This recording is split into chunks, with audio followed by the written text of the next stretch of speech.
Hey crew, we're still in the Bronze Bow. We are on chapter 12, and let's get right to it. Late one afternoon, a village boy came into the shop with a scythe to be mended. He had a bony, weather-toughened face under a shock of straight black hair, a defiant, touchy alertness, and a blackened eye that roused Daniel's curiosity. As Daniel examined the blade, the boy paced the length of the smithy floor. "Sit down," Daniel suggested, jerking an elbow toward the bench near the door. The boy, unable to sit for more than a moment, resumed his nervous pacing. Daniel set to work, blowing the waning fire with the bellows, heating and pounding straight the blade, then applying the sandstone to the nicks that the pebbly land had left. From time to time he glanced at the boy. Daniel seldom had words to spare for his customers. He did the work they required of him and took their money, not caring that he had a reputation for being surly. Today, for the first time, he was prompted to speak. For one thing, the boy was about his own age, and for another, he looked like a fighter. When he could make himself heard, Daniel attempted a joke. "Must have been quite a scrap you were in." There was no answering grin, but Daniel tried again. "What did you give him in return?" There was a pause, then, "What could I?" the boy burst out. "There were 5 of them." Daniel's eyes lifted. He bent over his work. "My own friends." Bitterness rasped through the boy's voice. "Waited and jumped on me coming home from the field last night." "Why?" "Because my father has gone to work for Shomer, the tax collector." No wonder the boy looked defiant. It was a contemptible business for a Jew to hire himself out to collect the taxes the Romans did not stoop to collect for themselves. "There are better ways of earning a living," Daniel observed. "He's worn out trying. Last year it was the locusts, and this year some cockle seed got into the grain and the crop isn't worth harvesting. He could never meet the taxes." Daniel said nothing. "He could have sold my sister. There would have been no shame in that, but he's too soft-hearted." "That's a hard choice," Daniel agreed. "They forced it on us, the cursed Romans. The land would feed us well if we were rid of them." Daniel leaned closer to the stone and carefully ground out a slight roughness. "But it's not true what they say," the boy went on. "My father would never put 1 penny of the taxes into his own pocket." Daniel did not answer. A tax collector might start out honest enough, he reflected. But a man weak enough to take the job at all would find it hard to resist the easy pickings. He felt embarrassed. It was a bad thing for a boy to have to be ashamed of his own father. I guess this will do," he said, rubbing his thumb along the blade. He knew the boy did not want his sympathy. The boy paid him and moved toward the door, hesitating. Daniel guessed the shrinking with which he looked out into the twilight street.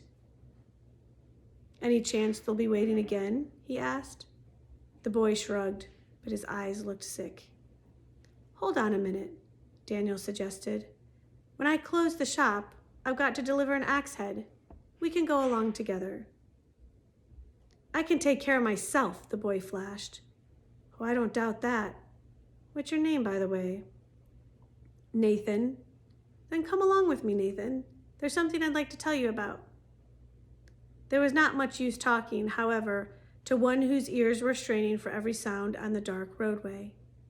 Daniel could almost feel the tensed muscles of the boy beside him, but he observed with approval that the nervous stride did not falter.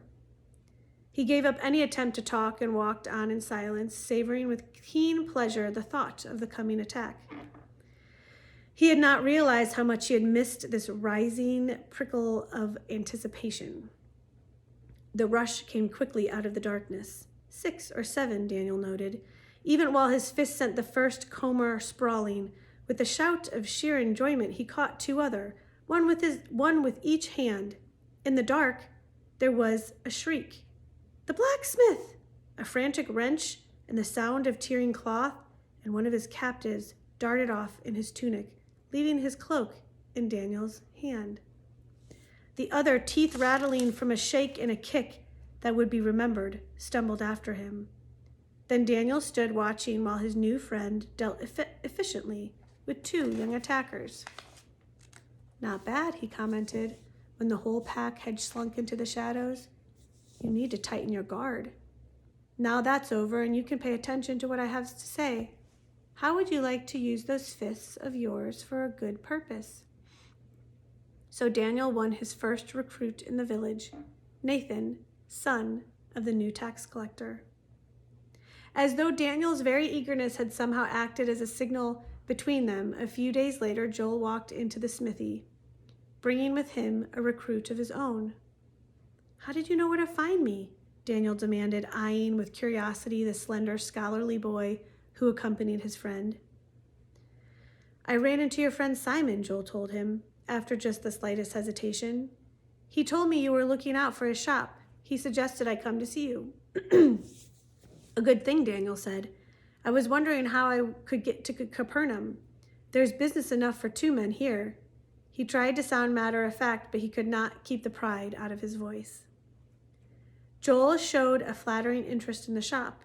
He wandered about, picking up the tools, weighing bars of metal from one hand to another. He was impressed with the shining gleam of a newly finished blade. "I've brought someone who wants to join with us," he said. "Kemuel feels as we do." Daniel looked uncomfortably at the newcomer. The boy was plainly wealthy and used to having his own way.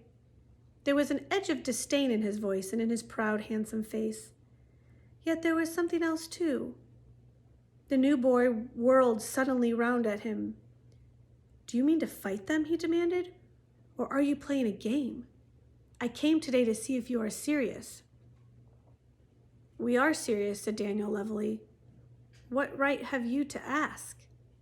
"Because I'm tired of words," the boy answered. "Everywhere men talk and argue, while Israel lies helpless at the feet of Rome. Where is our courage? Why does no one dare to step forth? If you mean to fight them, then I am with you, but I have no use for children's games." A feverish light burned in his dark eyes. He reminded Daniel of a panther, lean and dark and fiery, and his own fire leaped up to meet this boy's. He forgot his suspicion. "You're welcome here, Kemuel," he said. "You'll find we're not playing a game. Yes, Joel has chosen well. Strong arms and muscles were easy to find. A fiery spirit was not so common." Presently, Nathan stopped by on his way home from the field, as he had formed a habit of doing. Already, Nathan had lost his resentful air. At first awkward in the presence of the city boys, he soon surrendered to Joel's friendliness. Daniel disconnected the bellows, banked the fire for the night, bolted the door, and the band of 4 held its first meeting. Certain of Simon's approval, Daniel offered the smithy as a gathering place. They agreed to meet on the 3rd day of each week. "If you want members," Nathan offered, "I could name you 10 here in our village who would give their right arms to join you." Daniel hesitated. "I've thought about that," he told them. "I know there are plenty. If word went out tomorrow, half the village would probably be with us before night. Some because they love Galilee or hate the Romans, and some just because they love a good fight. But would they lose heart? The trouble is, we can't fight tomorrow. We've got to work slowly, and it may take a long time." "How long?" Kemuel demanded. "We must be strong enough so that we cannot fail." Daniel tried to remember how Rosh had talked to him in the cave, whetting their impatience, but always holding it back, leashed for the day to come. He saw how much he had still to learn from Rosh. "Right now, we need members who would be willing to work without any reward," he went on, not looking at Kemuel, but speaking chiefly to him. "We've got to be absolutely sure we can trust them, no matter what happens." Then we shouldn't take too many right away," Joel said thoughtfully. We should not make it too easy, Camille spoke. We only value the things we pay for. Who has money to pay? Nathan bristled. That would keep out all the villagers. I was not speaking of money, Camille answered with a touch of scorn. I meant we must be committed altogether without any reservation. Only that way can be sure. We will each take an oath, Joel reminded him. His friend was not satisfied. An oath can mean one thing to one and something altogether different to another, he argued. Daniel suspected that he argued habitually and enjoyed it, like the scribes who debated the 5 points of the law. I know, Nathan sprang to his feet. He seized a rod of iron from the wall near him. We can brand ourselves. That way we would know. Are you forgetting the law? The scholar cut in icily. You shall not print any marks upon you. It was exactly as though he had pulled his cloak tighter to avoid contamination. Peasant, his tone said unmistakably. Daniel's heart sank. Already his little army was behaving like the men in the cave. You don't need a brand, Joel spoke quickly in the reasonable, friendly way that made everything he said so convincing.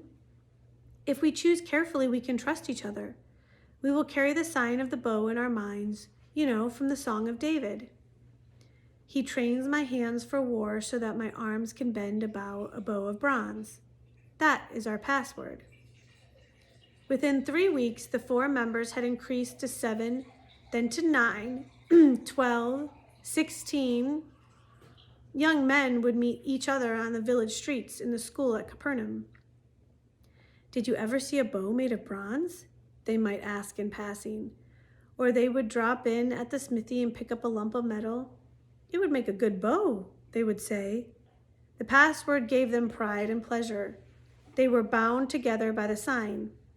On the first day of Ab, 21 boys crowded the smithy. Daniel looked around at them with a surge of elation. When can we tell Rosh? Joel demanded, eager for another glimpse of his hero. Not yet, Daniel answered. He could not tell even Joel how he dreamed of the moment when he would tell Rosh. Now, while Joel read aloud to the listening boys the thrilling accounts he had shared with Daniel in the passageway of David and of Judas Maccabeus, Daniel thought how he would lead Rosh down the mountain and confront him with an army ready for his command. Then Rosh would no longer be an outcast. Then everyone would recognize the leader they had longed for, and the day would be very near. On the morning after the 3rd meeting, the fair-haired Roman soldier appeared again at the smithy. This time, he had a broken stirrup to be mended. He paid no attention to the sullen scowl that showed that his business was unwelcome.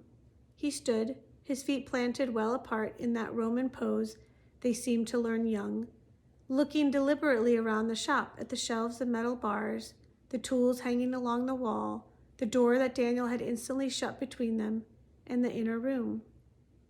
Daniel kept his eyes on his work, fighting down a compulsion to find out what the man might be looking at. Could there possibly be a sign of last night's meeting? He did not draw an easy breath till the Roman, taking his time about it, finally clanked through the door, mounted his horse, and rode off. Then, searching the room frantically, he could find nothing that could possibly have drawn the man's suspicion. Had it been his imagination that the man was looking for something? The Roman returned, sometimes on the very day of a meeting, often on odd days between. He came now with work for his fellow legionnaires, or with ridiculous excuses to have some perfectly sound bit of harness checked for a flaw.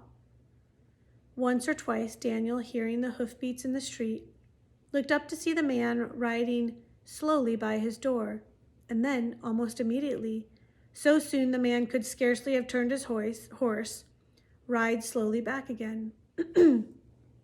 He discovered the prints of a horse's hooves in the soft earth of the alleyway that ran along the garden wall, where there was no possible reason to ride a horse. No question now, the house was being watched. the meeting place would have to be changed. A new recruit, son of a farmer in the village, offered a solution. He led Daniel to an abandoned watchtower in his father's cucumber field, a small round stone house in which the whole family had once lived during the time of harvest to watch lest thieves despoil the ripening crop. Below the tower, a shaft had been cut, designed, Daniel suspected, for hiding part of the crop from the count of the tax collector. It made a fine place to store the weapons they planned to soon have. The tower could be approached from many sides. Across the field of vines, it was an ideal meeting place. Abruptly, almost as soon as they shifted the meeting place, the Romans stopped coming. Warily, they stationed a guard near the new headquarters, taking turns at the duty. Not a sign of the soldier was ever reported. Luck was with them, Daniel decided. Still, there was something about it that made him uneasy. And that concluded Chapter 12 of The Bronze Bow.